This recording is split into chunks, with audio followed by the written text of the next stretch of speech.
राम राम राम राम राम राम राम राम राम नारायण नारायण। जहाँ केवल कामना पूर्ति के लिए ही भगवान के साथ अपनेपन का संबंध किया जाए, वहाँ कामना मुख्य होती है और भगवान का संबंध गौण होता है। इस दृष्टि से ये भक्त तीसरी श्रेणी के हैं। मार्मिक बात, कामना दो तरह की होती है, पारमार्थिक और लौकिक। पहली पारमार्थिक कामना।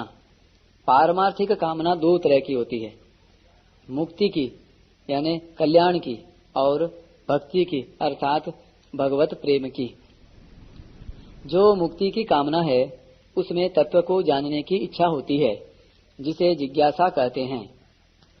यह जिज्ञासा जिसमें होती है वह जिज्ञासु होता है। गहरा विचार किया जाए तो जिज्ञासा कामना नहीं है, क्योंकि वह अपने स्वरूप को अर्थात तत्व को जानना चाहता है, जो वास्तव में उसकी आवश्यकता है। आवश्यकता उसको कहते हैं जो जरूर पूरी होती है और पूरी होने पर फिर दूसरी आवश्यकता पैदा नहीं होती। कामना वह होती है जो कभी पूरी नहीं होती। एक कामना पूरी होने पर फिर दूसरी कामना पैदा हो जाती है। जैसे धन की कामना हुई, जितना धन चाहता है उतना धन मिल जाए तो फिर और अधिक धन की कामना होती है। धन की तरह ही मान बढ़ाई की, जीने की, भोग की, निरोगता की, यश कीर्ति की, स्त्री पुत्र की आदि आदि उत्पत्ति विनाशशील वस्तुओं की कामना होती है। ये धन आदि वस्तुएं अपनी नहीं हैं, क्योंकि कामना असत विषय की होती है। कामना पूर्ति के बाद फिर और कामना पैदा हो जाती है। इस प्रकार अपूर्ति ही बाकी रहती है। अतः कामना त्याज्य है, क्योंकि ये चीजें तो रहेंगी नहीं और उनकी पूर्ति के लिए की हुई कामना और प्रयत्न ये दोनों ही निष्फल होंगे। यह आवश्यकता सत विषय की होती है। दूसरी कामना प्रभु प्रेम प्राप्ति की होती है। उसको प्राप्ति तो कहते हैं, पर वास्तव में वह प्राप्ति अपने लिए नहीं होती, प्रत्युत प्रभु के लिए ही होती है। उसमें अपना किंचन मात्र प्रयोजन नहीं रहता, प्रभु के समर्पित होने का ही प्रयोजन रहता है। प्रेमी तो अपने आप को प्रभु के समर्पित कर देता है, जो कि उसी का अंश है। मुक्ति की अपेक्षा भक्ति की कामना श्रेष्ठ है, क्योंकि मुक्ति में स्वयं मुक्त होना चाहता है और भक्ति में भगवान के समर्पित होना चाहता है। तात्पर्य है कि मुक्ति में लेने की इच्छा और भक्ति में देने की इच्छा रहती है। इसलिए मुक्ति में तो सूक्ष्म अहम रहता है, पर भक्ति में अहम बिल्कुल नहीं रहता। उपर्युक्त दोनों ही पारमार्थिक कामनाएं वास्तव में कामना नहीं हैं। दूसरी लौकिक कामना। लौकिक कामना भी दो तरह की होती है, सुख प्राप्त करने की और दुख दूर करने की। शरीर को आराम मिले, जीते जी मेरा आदर सत्कार होता रहे और मरने के बाद मेरा नाम अमर हो जाए, मेरा स्मारक बन जाए, कोई ग्रंथ बना दे जिसको लोग देखते रहें, पढ़ते रहें और यह जान जाएं कि ऐसा कोई विलक्षण पुरुष हुआ है। मरने के बाद स्वर्ग आदि में भोग भोगते रहें, आदि आदि लौकिक सुख प्राप्ति की कामनाएं होती हैं।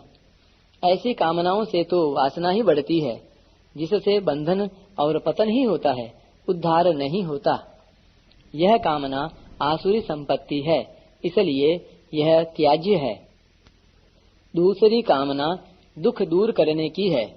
दुख तीन प्रकार के हैं, आधि दैविक, आधि भौतिक और आध्यात्मिक।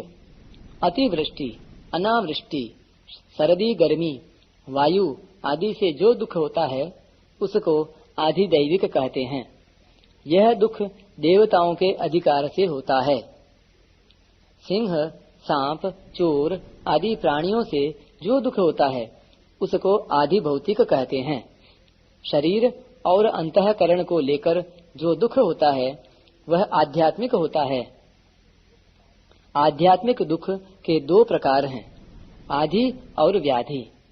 मन की चिंता आधि है और शरीर का रोग व्याधि है। आधि भी दो तरह की होती है, एक पागलपन और दूसरे चिंता, शोक, भय, उद्वेग आदि। पागलपन तो प्रारब्ध से होता है और चिंता, शोक आदि अज्ञान से होते हैं। ज्ञान होने पर चिंता, शोक आदि तो मिट जाते हैं, पर पागलपन प्रारब्ध वशात हो सकता है। इन दुखों को दूर करने की और सुख प्राप्त करने की जो कामना होती है वह सर्वथा निरर्थक है, क्योंकि उस कामना की पूर्ति नहीं होती। पूर्ति हो भी जाती है तो दूसरी नई कामना पैदा हो जाती है और अंत में अपूर्ति ही बाकी रहती है। इसलिए इन दोनों कामनाओं की पूर्ति किसी भी मनुष्य की कभी भी नहीं हुई, न होती है और न भविष्य में ही पूरी होने वाली है। परिशिष्ट भाव 14वें श्लोक में भगवान ने कहा था कि मेरी शरण लेने वाले भक्त गुणमयी माया को तर जाते हैं। वे शरण लेने वाले भक्त कौन हैं? इसको अब इस श्लोक में बताते हैं। पूर्व श्लोक में दुष्कृति मनुष्यों की और इस श्लोक में सुकृति मनुष्यों की बात आई है। जो हमारे से अलग है उस संसार को अपना मानना सबसे बड़ा दुष्कृत अर्थात पाप है, और जो हमारे से अभिन्न है उन भगवान को अपना मानना सबसे बड़ा सुकृत अर्थात पुण्य है। अतः जो संसार को अपना मानते हैं वे दुष्कृति हैं और जो भगवान को अपना मानते हैं वे सुकृति हैं। भोगी मनुष्य भगवान में नहीं लगता, इसलिए अर्थार्थी तो भगवान का भक्त हो सकता है पर भोगार्थी भगवान का भक्त नहीं हो सकता। कारण कि भोगार्थी में संसार की लिप्तता अधिक होती है और अर्थार्थी में लिप्तता कम होती है तथा भगवान की मुख्यता होती है। कुछ अंश में भगवान के सिवाय अन्य सत्ता की मान्यता होने के कारण ही भक्त अर्थार्थी, आर्थ अथवा जिज्ञासु होता है। अगर अन्य सत्ता की मान्यता सर्वथा न हो तो वह ज्ञानी प्रेमी हो जाता है। तात्पर्य है कि भगवान के सिवाय दूसरी सत्ता मानने से ही ये चार भेद होते हैं। वास्तव में एक भगवान की सत्ता के सिवाय दूसरी सत्ता संभव ही नहीं है।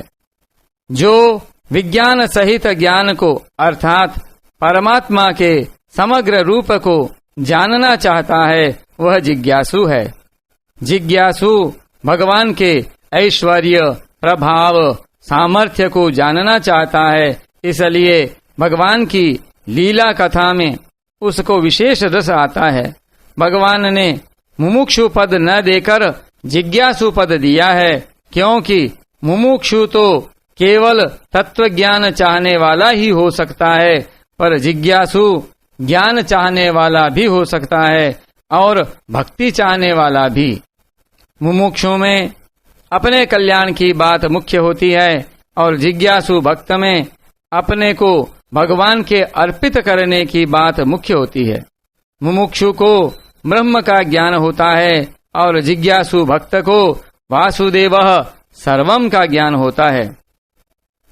तत्वज्ञानी को तो ब्रह्म का ज्ञान होता है पर भक्त को समग्र का ज्ञान होता है। अर्थार्थी, आर्थ और जिज्ञासु में क्रमशः संसार का संबंध घटता जाता है और परमात्मा का संबंध बढ़ता जाता है। जब तक जीव जगत को धारण किए रहता है तभी तक अर्थार्थी, आर्थ और जिज्ञासु रहते हैं।